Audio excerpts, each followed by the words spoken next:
Good Morning Business, Happy Boulot. Et on va commencer avec... on commence avec qui? Avec moi. Avec Laure, bien sûr, avec Happy Boulot, puisque Happy Boulot, ce matin, Laure, vous allez nous parler des ressources humaines dans les start-up. Alors c'est parti, envoyez les barres à graines, les Chief Happiness Officers, les pulls logotés, les consoles de jeux, le télétravail. Je veux voir tout l'attirail de la start-up. Merci de rien oublier. Alors est-ce que c'est ça vraiment les ressources humaines dans les start-up? C'est pas un peu cliché?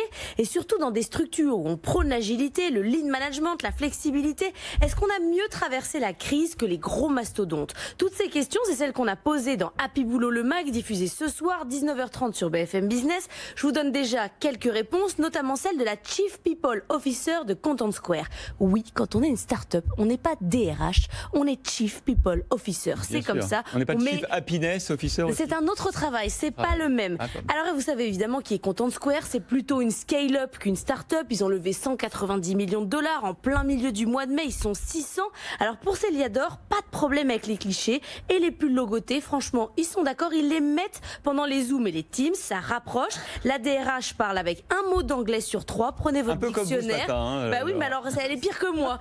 Et elle est passionnante. Une question me taraudait. Est-ce que quand on a levé une somme pareille, stratosphérique, les salariés font la queue pour avoir des petits chèques? Et ben réponse oui, ça change les rapports humains, mais surtout ça rassure tout le monde sur la pérennité de l'emploi. Quand on bosse dans une start-up, on n'est pas toujours serein sur le modèle économique. Et ben une levée, ça fait du bien évidemment. Pas de chômage partiel, pas de licenciement chez Content Square qui a mis quand même le frein sur les embauches. Ils ont mis le frein, mais ils recrutent toujours 200 personnes dans l'année. Alors vous allez me dire, ok, Content Square s'en sort très bien, mais les autres, ils tirent la langue.